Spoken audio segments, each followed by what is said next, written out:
32।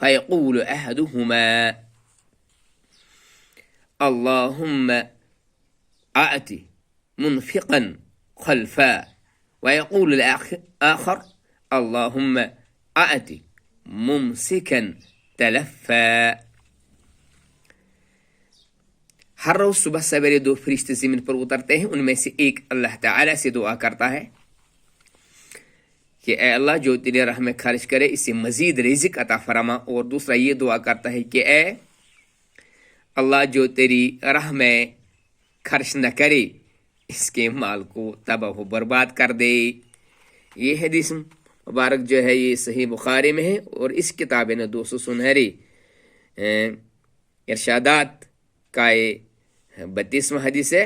صحیح بخاری کا حدیث نمبر ہے 1442 1442۔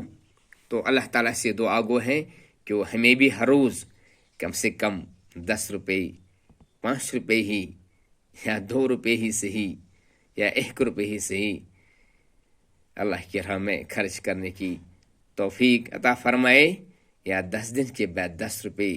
تو نیت یہ رکھیں گے کہ ہر روز کم سے کم 1 روپے ہم اللہ کی راہ میں خرچ کریں گے۔ اللہ تعالیٰ سے دعا ہے کہ وہ ہمارے رزق میں برکت عطا فرمائے۔ اللہم ابسط علینا من برکاتک ورحمتک وفضلک ورزقک۔ جزاکم اللہ خیرہ۔